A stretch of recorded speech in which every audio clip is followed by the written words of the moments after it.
여호와를 경외하며 그의 계명을 즐거워하는 자라는 제목으로 하는 말씀 선포하겠습니다. 사람들은 무언가를 바라보게 돼 있습니다. 그러니까 무언가를 보지 않고 사는 사람은 단 한 명도 없어요. 그래서 본다는 것은 단순히 이렇게 내 눈으로 보는 게 아니라 무언가를 따라가고 무언가를 집중하고 무언가에 소망을 둔다는 얘기죠. 그러니까 눈이 앞에만 두게 달렸잖아요. 그러니까 이게 한쪽으로 뭔가 이렇게 집중하게 돼 있다는 뜻이에요. 이렇게.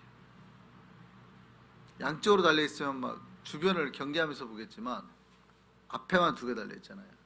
그러니까 뒤도 안 보고 앞에만 보면서 집중하면서 가게 돼 있다는 거죠. 그러니까 그 앞에 무언가를 바라보고 살게 창조된 거예요.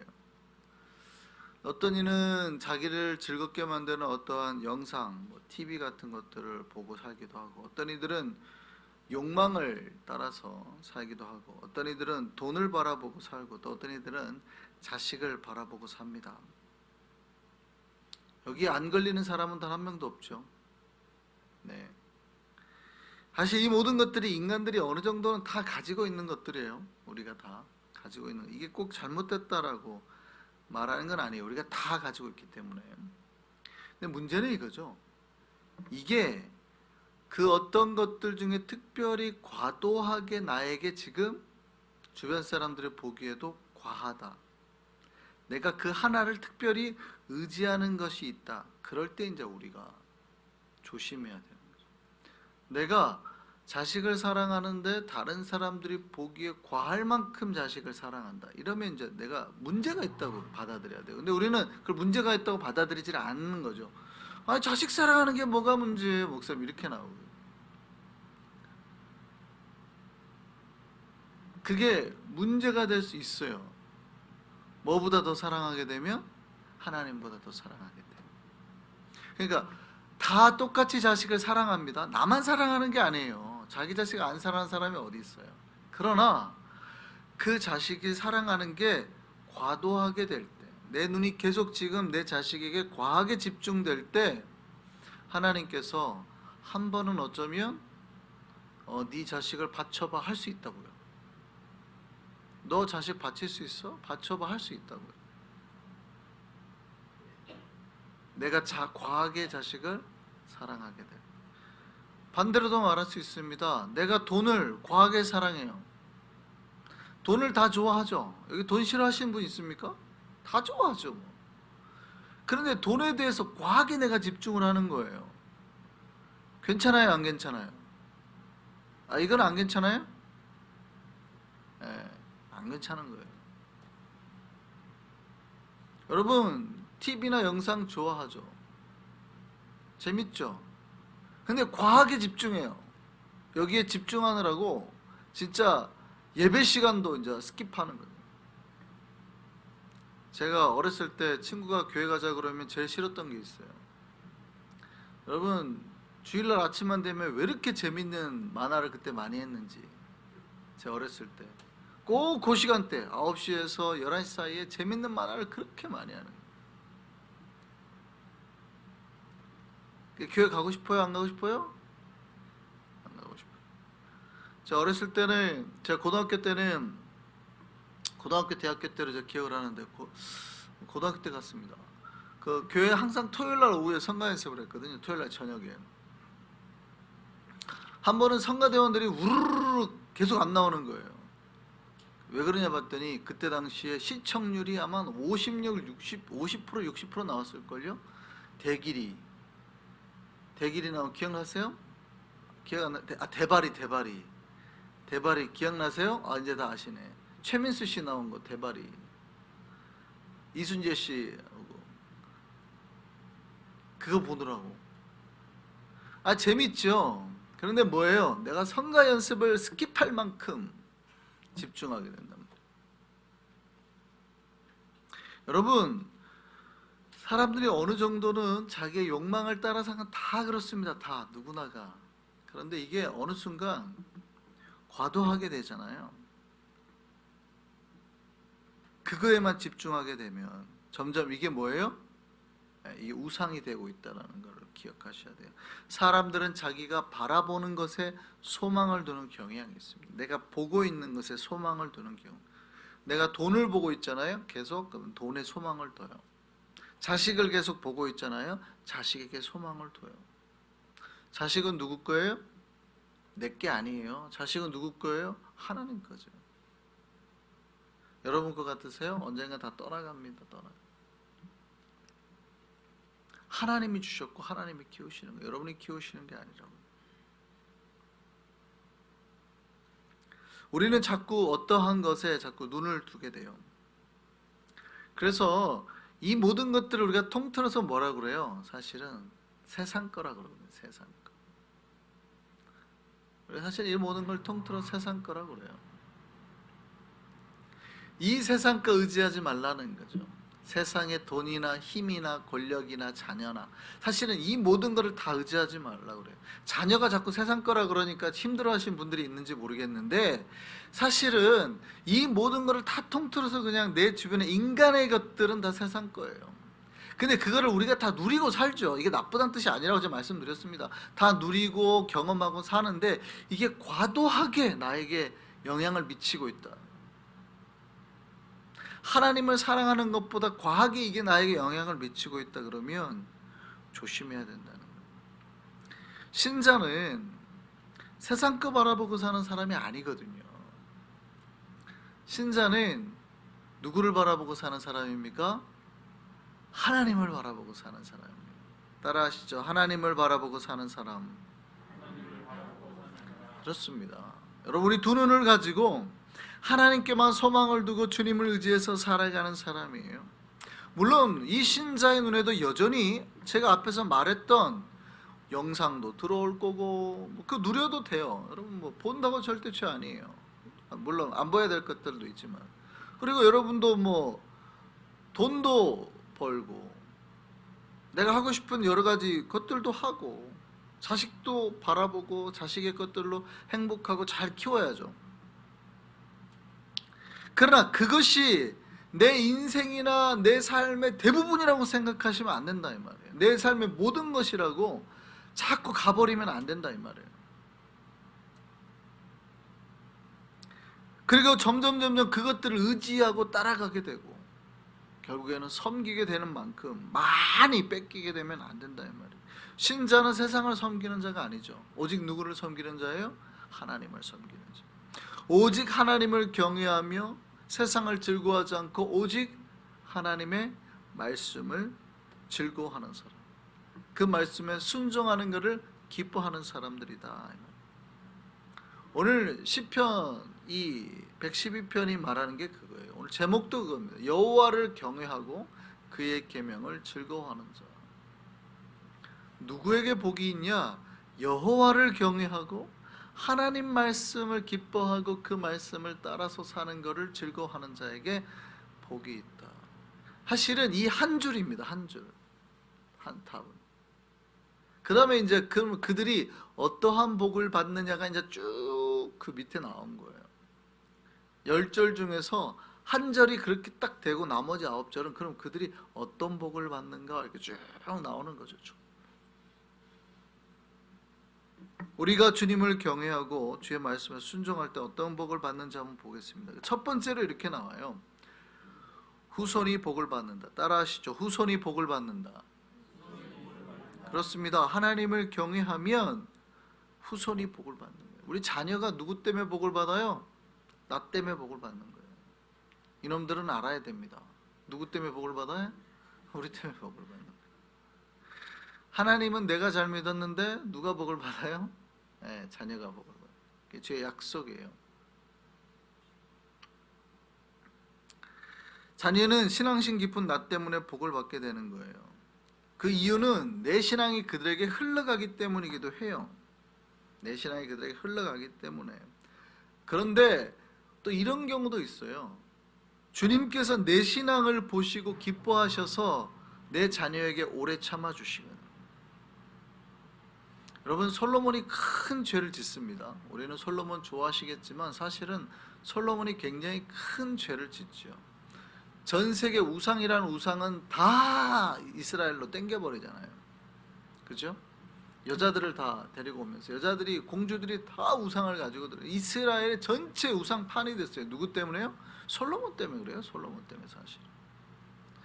근데 하나님이 화가 나가지고 이놈의 나라를 내가 두동강 만들어 버리겠다 그랬단 말이에요. 누구 때문에요? 솔로몬 때문에. 근데 뭐라 그래요? 내가 차마 너 때는 안 하고 네 아들 때 할게. 왜요? 네 아버지 다윗이 나한테 한 것을 기억해서. 사실은 솔로몬 때에 큰 난리가 한번 났어야 되거든요. 솔로몬 때 났어야 될 난리예요. 근데 하나님이 그걸 누구예요? 그 아들 때로 넘긴단 말이죠. 근데 생각을 해보세요. 그 아들 르호보암이 만약에 솔로몬이 그 말을 듣고 깨닫고 회개하고 했으면 르호보암 때 나라가 나눠졌을까요? 안 나눠졌을까요? 예. 솔로몬이 만약에 회개하고 야 내가 진짜 하나님 앞에 잘못했네 하고 솔로몬이 다시 믿음을 회복했으면 저는 르호보암 때도 안 나눠졌다고 봐요.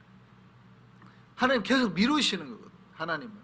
하나님이 내가 니네 가만 안 둬라고 말을 했어도 하나님 잘못합니다 그러면 어떻게 해요? 계속 미루시는 거예요. 그게 니느웨 성 이야기거든요. 요나 이야기단 말이죠. 다 죽여 저것들, 니느웨 저것들. 그냥 요나 가서 선포해. 근데 요나가 그냥 사흘길 갈 거를 대충 하루길만 심판하려면 하고 말라면 말고. 근데 사람들이 회개하니까 어떻게 해요? 다 용서를 해줘 버린단 말이에요.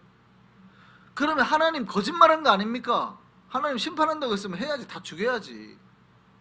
하나님의 본심은 심판이 아니거든요. 우리를 향한 본심은 심판이 아니에요. 자꾸 사람들이 하나님을 무서워하는데 심판이 아니에요. 우리가 회개하기를 바라시는, 우리가 돌아오기를 바라는 거지. 우리가 잘 믿으면 누가 복을 받아요? 네, 우리 자손들이 복을 받는 거예요. 믿으시기를 바랍니다. 네, 그래서 우리의 믿음이 계속 흘러가는 거예요. 복의 역사가. 하나님을 경외하는 자에게 주님은 그 후손에게까지 복을 주시는 거예요. 두 번째 복을 말합니다. 부와 재물이 그의 집에 있다. 따라하시죠. 부와 재물이 그의 집에 있다. 하나님은 당신을 경외하고 그 말씀에 순종하는 자에게요, 부와 재물을 약속하셨습니다. 본문이 그대로 나오는 말씀들이에요. 믿으십니까? 예. 그 하나님을 경외하는 자에게 하나님께서 부와 재물을 그의 집에 허락하십니다. 믿는 자에게 이 역사가 있기를 소망합니다. 크게 아멘 하시죠. 예. 부자 되시라고 제가 했는데도 아멘 안 하시면 안 되잖아요. 예. 부와 재물이 여러분의 집에 있기를 소망합니다. 예, 여러분이 부를 가지고 싶고 재물을 가지고 재물이 여러분의 집에 넘치기를 원하신다면 그 방법을 아셔야 돼요. 여러분, 어떻게 하면 부와 재물이 여러분의 집에 넘칠까요? 돈을 열심히 벌어요? 여러분, 부자가 되는 방법은 크게 기본적으로 두 가지예요. 돈을 열심히 버는. 근데 돈을 열심히 버는데도 부자가 안 되면 그게 어디서 문제가 생기는 거예요? 새는 구멍이 있다는 거예요. 돈 관리가 안 되고 자꾸 돈이 어디로 나간다는 거죠. 그러면은 부자가 되는 다른 방법은 뭐예요? 그 돈을 아끼는 거죠. 자, 많이 벌어서 조금 물론 중간 정도 나가고 남기면 부자가 되겠죠. 근데 조금 벌어도 확 안 쓰고 막으면 부자가 되겠죠. 보통 이게 우리가 상식적으로 생각하는 부와 재물을 거둬들이는 방법이에요.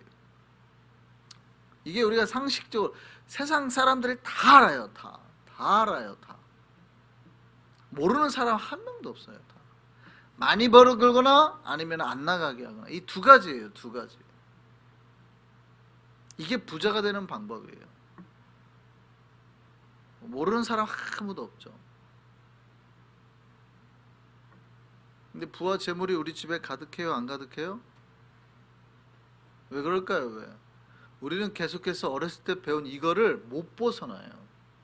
아무리 하나님을 만나도 초월적인 역사를 경험하고 이 세계를, 이 천지를 말씀으로 창조하신 분을 만나도 이 생각에서 절대 절대 못 벗어나요. 아무리 아니라고 목사가 얘기를 해도 우리는 어렸을 때 배운 이거를 절대 못 내려놔요. 이게 아무리 믿음이 막 하나님이 살아계신다 얘기를 해도 이거를 못 버려요. 이거를 절대 못 버려요. 여러분, 그렇게 부와 재물을 거둬들이지 않아요. 하나님이 오늘 본문에서 그 얘기를 하셨어요? 여러분들에게? 그렇게 많이 벌고 아니면 아껴서 이렇게 얘기하셨어요? 아니죠. 하나님이 누구에게 부와 재물을 약속하셨나, 그 방법을 잘 보셔야 돼요. 누구에게요? 하나님이 우리에게 약속하신 방법은 그게 아니에요. 누구나 다 알고 있죠. 그거를 모르는 사람이 어디가 있습니까? 제가 말씀드리지 않았어요? 저희 어머님은 진짜 돈을 안 쓰기로는, 저는 평생 살다가 그런 자린고비는 평생 만나보지를 못했어요. 제가 말씀드려요. 저는 어렸을 때 바지가 2벌밖에 없었다는 거예요. 그게 제가 고등학교 때까지예요. 대학교 들어가서도 군대 가기 전까지는 그렇게 살았어요. 바지 2벌이었다니까요. 한 벌을 빨면 그 다음 바지를 입으면 이미 빨아가지고 탁 개놓으세요. 제가 고등학교 때는 수준의 동전 10원짜리 3개, 그래도 일주일을 버텼어요. 저는 버스를 안 타고 다녔거든요. 자전거를 타고 다녔거든요. 돈 쓸 일이 없어요. 저는 항상 어렸을 때부터 아버님이 몰래 용돈을 주셨지. 몰래 주십니다. 아버지가 일 갔다 오셔가지고 불러가지고 이렇게. 어머님은 단 한 차례 용돈을, 단 한 번도 지금까지 용돈을 주신 적 없어요. 진짜 무서우신 분.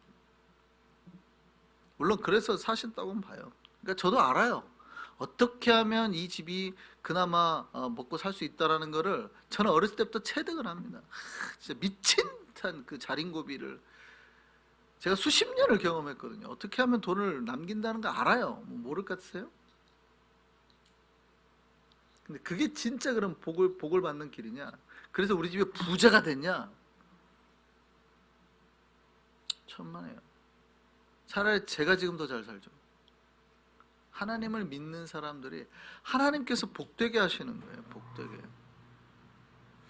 답은 이거예요. 하나님이 우리에게 주신 방법은 이겁니다. 주님을 경외하고 그 말씀에 순종하는 거예요. 믿으시기를 소망합니다. 여러분, 이게 믿기가 그렇게 어려운 거예요. 내가 부자가 되는 방법은 하나님을 경외하고 그 말씀에 철저하게 순종하는 거거든요.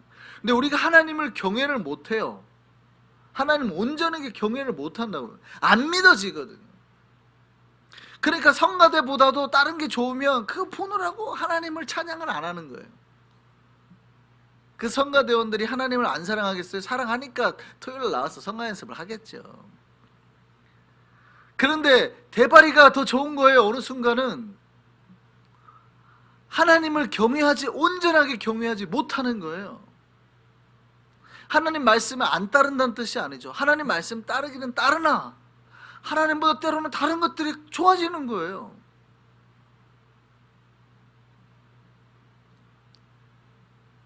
하나님께서 우리에게 주신 방법, 주님을 경외하고 그 말씀에 순종할 때에 정말 주께서 부와 재물을 그의 집에 주실 줄 믿습니다. 그 부와 재물을 우리가 누리기를 소망합니다. 내가, 여러분이 각자가 누리기를 소망합니다. 세 번째는요, 어떤 복을 주시냐면 하나님께서 그를 의롭다고 인정해 주는 거예요. 여러분, 복 중에서 이 의로운 복이 얼마나 중요한지 아셔야 돼요. 여러분, 돈이 많다고 해서 사람들이 여러분을 존경하지는 않습니다. 여러분, 로또 복권 1등이 됐다고 해서 주변의 사람들이 와, 여러분 훌륭하다고 할 것 같아요? 절대 훌륭하지는 않습니다. 사람들은 달라붙죠. 달라붙을 겁니다. 왜 달라붙어요? 어떻게 해서든지 거기를 좀 빼먹든지 아니면 뭔가 이득을 좀 보려고. 근데 여러분을 의롭다고 하지는 않습니다. 여러분 훌륭한다고, 거룩한 사람이라고 하지는 않습니다. 여러분, 하나님을 경외하고 하나님의 말씀을 순종하는 자에게는 하나님께 주시는 복 중에 하나가 그를 의롭게 만드는 겁니다. 공의롭게 만드는 겁니다. 여러분을 봤을 때 누군가가 존경할 만한 자가 될 수 있게 하나님께서 만드신다는 거예요. 그게 복이에요. 우리 모두가 그렇게 하나님과 사람 앞에서 존경받는 의로운 존재가 되기를 소망합니다. 네 번째 복은 하나님께서 흔들리지 않게 합니다. 오늘 본문에 영원히 흔들리지 않는 자가 된다고 말합니다. 여러분, 우리 세상에 살다 보면 여러 가지 어려움이 있잖아요. 우리 신자들에게도 어려움이 있죠.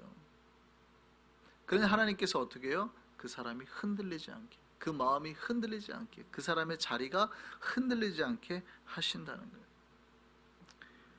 여러분, 우리가 가지고 있는 여러 신앙의 자리, 아니면 복의 자리, 의의 자리, 구원의 자리가 흔들리지 않는 게 복임을 믿으시기 바랍니다. 여러분의 삶의 자리터가 있다고요. 내가 각자 서가 있는, 여러분의 복을 누리고 있는 복의 터가 있어요. 은혜의 터가 있어요. 여러분, 어려움이 오면 그 터가 흔들리는 거예요. 마음이 흔들리고, 구원의 터가 있는데 구원의 자리가 막 흔들리는 거예요. 근데 이게 흔들리면 복이 흔들리는 거죠. 그런데 하나님을 경외하는 자에게, 하나님의 말씀을 순종하는 자에게 하나님이 어떤 복을 주시냐면 그 자리가 흔들리지 않게 해줍니다.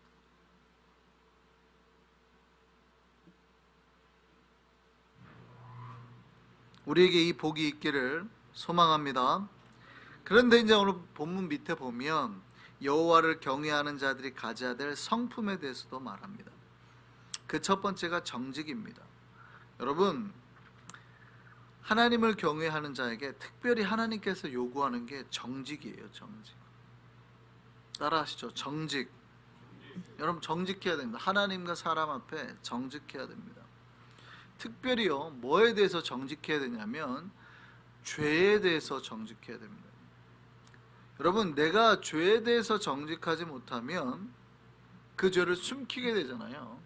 그러면 그 죄가 결국에 누구를 삼키냐면 자신을 삼키는 거예요. 여러분, 하나님 앞에는 내가 정말 정직해야 되거든요.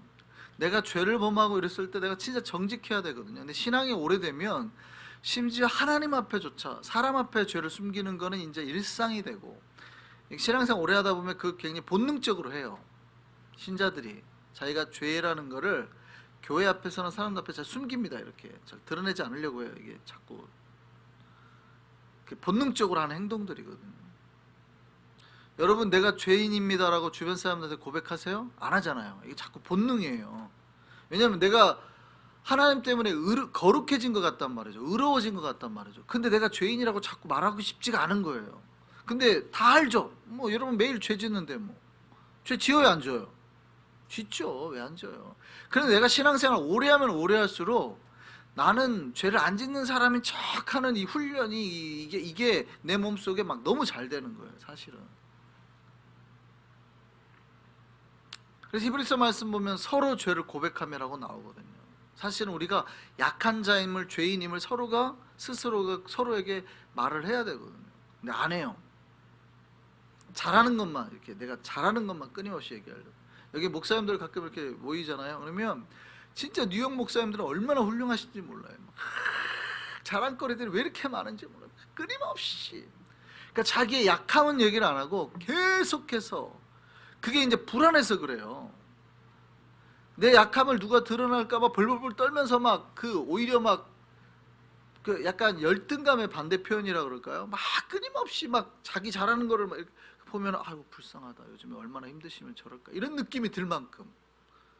보통은 그냥 그런 얘기 안 해도 목사라면 당연히 그렇게 살겠거니 하거든요. 근데 막 끊임없이 자기를 막 자랑하신 분들 보면 요즘에 저분이 마음이 불안한가 보다. 큰일 났다. 마음이 흔들리나 보다. 끊임없이 자기를 막 표현하려고 그래요. 내가 얼마나 잘하는지 막 이렇게 막 계속. 이게 점점 그렇게 돼요. 근데 이게 결국 누구에게까지 가요? 하나님 앞에까지. 내가 죄를 범했는데 하나님 앞에만큼은 정직해야 되잖아요. 주님 앞에 여러분 울면서 제가 죄인입니다. 기도하세요? 우리 교회는 최소한 주일 예배 때라도 그 시간이 있잖아요. 고백하는 시간이 있잖아요. 근데 해요, 안 해요? 하나님 앞에서도 여러분 죄를 감추는 사람들이 꽤 많습니다. 상당수. 하나님 앞에서조차도 내가 의인인 것처럼 하는 사람들이 있어요. 근데 이 죄를 감추다 보면 결국 어떻게 돼요? 이 죄가 점점 커지죠. 점점 딱딱해지죠. 굳어집니다. 이게 잘 안 녹아요. 그래 어떻게 해요? 나를 삼키는 거예요. 그러니까 이게 삼킨다는데 본인이 삼켜지는지도 모르고 삼켜져요. 점점 끌려가거든요. 마음속에 끊임없이 분이 일어나고 화가 일어나고 누군가를 공격하려고 하고. 이게 어떤 징조예요? 점점 죄가 나를 삼키고 있다는 징조거든요. 근데 그거를 본인이 못 느껴요. 알면은 지우지. 어느 순간 알아도 이거를 갖다가 이제 본인이 컨트롤하지 못하는 상태까지 가버리는 거예요. 그래서 여러분 누구 앞에 정직해야 되냐면 하나님 앞에 정직해야 돼요. 하나님 앞에. 여러분 신천지가 지금 한국을 되게 흔들잖아요. 신천지의 특징이 뭐예요? 숨기는 거예요. 숨겨가지고 이 난리가 난 거죠. 거짓말을 너무 잘합니다. 신천지는. 물론 그들은 그 거짓말을 해도 된다고 생각해요. 왜냐하면 막 전도를 하려고 하는 거라고 거룩한 목적이 있으니까 막 전도를 할 때 옆에 뭐 자기 이 사람이 어디 큰 대학교 교수라고 같이 인터뷰를 보는데, 혼자 인터뷰를 보는데, 그러니까 이 사람을 같이 붙여요. 원래 이분이 먼저 봐야 되는데 좀 늦게 오셔서 같이 볼까요? 하면 지금 인터뷰 동기가 되잖아요. 그래서 친하게 만들어요. 그러니까 서로 속내를 다 털어놓게 만들고요. 근데 거짓말하는 거예요. 사실은 여러분 대학교 유명한 대학교 교수를 친구로 알아봐봐요. 좋아요, 안 좋아요? 좋지요. 그러니까 그렇게 해가지고 같이 신천지에 쏙 들어가는 거예요. 근데 거짓말이에요. 근데 그들은 그거 괜찮다고 생각하는 거예요. 여러분 앞으로 전도할 때 그렇게 하세요. 우리 교회 오면은 다 하버드 나왔다고 하시고 나는 예일 나왔다고 하시고 그렇게 말하세요. 그럼 아마 그분들이 좋아할 겁니다. 한성교회는 더 뭐 빌딩도 맨하탄에 한 2채씩 있다고 하세요. 그러면은 아마 막 여러분에 달려붙을 겁니다. 그러고 뭐라 그래요? 내가 전도하려고, 저 영혼 구하려고. 거룩한 목적으로 거짓말이 합당합니까, 안 합니까?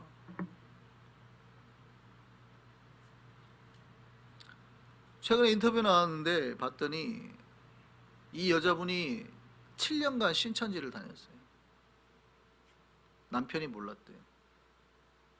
같이 산 남편이 저희 아내가 신천지를 7년이나 다녔는데 몰랐대요. 심지어 어떤 분은 남편이 장로예요. 와이프가 권사예요. 근데 와이프가 신천지를 다닌지를 모르는 거죠.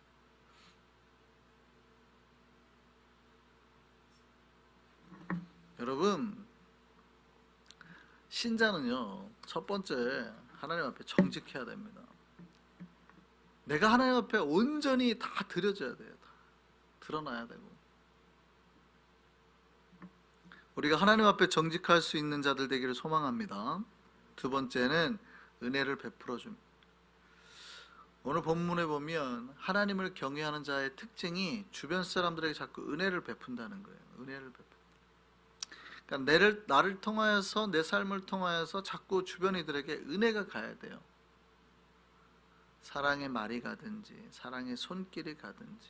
그러니까 내가 받은 은혜를 나눠주고 복음을 전하고 기쁨을 전하고 어떤 뭔가가 자꾸 이렇게 은혜가 나누어지는 사람. 여러분 한번 생각해 보세요. 요즘에 여러분의 손길을 통해서 누군가가 은혜를 받은 경험이 있습니까? 최근에 일주일 사이에 잘하신 거예요. 그 은혜가 자꾸 내 손길이나 내 말이나 여러 가지 통해서 나눠줘야 돼요. 은혜가 안 나눠지고 자꾸 이제 불평이 나눠지면 안 되죠. 네, 뭐가 나눠져요? 은혜가 나눠져요. 세 번째는 오늘 말씀에 이렇게 나옵니다. 분명히 아까 우리가 하나님을 경외하면 부와 재물을 얻는다고 그러죠. 근데 이 오늘 본문에 또 밑에 말씀이 이렇게 돼 있어요. 하나님을 경외하고 그 말씀에 순종하는 자는 자기가 가진 부와 재물을 흩어서 빈궁한 자에게 나눠준다. 그러니까 우리가 하나님이 주신 부를 가지고 나만 부자가 되는 자가 아니라 그거를 다 흩트는 자라는 거예요. 여러분 왜 가난한 자가 복이 있다고 자꾸 성경이 말합니까? 여러분 가난한 자가 복이 있다 그러죠. 마태복음에는 분명히 심령이 가난한 자로 되어 있지만 똑같은 말씀이 누가복음에는 가난한 자가 복이 있다고 되어 있어요. 그러니까 원문으로 따지면 뭐가 복이 원래 원문에 가깝다고 보는 거예요? 가난한 자는 복이 있다가 원문에 가깝다고 보는 거예요. 근데 이제 마태 공동체는 그거를 가지고 와서 가난한 자가 복이 있다면 자꾸 상처를 받을 거니까 심령이 가난한 자로 약간 바꿨겠죠. 마태 공동체는 약간 부자였다고 보이기도 하니까. 그럼 원문은 뭐예요? 가난한 자가 복이 있어요. 근데 왜 가난한 자가 복이 있어요? 여러분, 게을러서 돈 안 벌고 하는 사람이 복이 있다는 뜻이에요? 그러면 우리 다 일하지 말고 먹고 놀고 먹죠 뭐. 그게 아닙니다.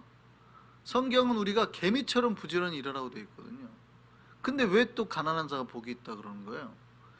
여러분, 우리가 번 돈을, 내가 그렇게 열심히 땀 흘려서 번 돈을 어떻게 하라는 거예요? 흩어서 나눠 주어서 스스로 가난해지라는 뜻이에요. 내가 그렇게 번 돈을 흩어서 다른 빈궁한 자에게 나눠주라. 하나님이 여러분에게 경외 가운데 복을 주시면, 부와 재물을 채워주시면 그거를 흩어서 빈궁한 자들에게 나눠주라는 거예요.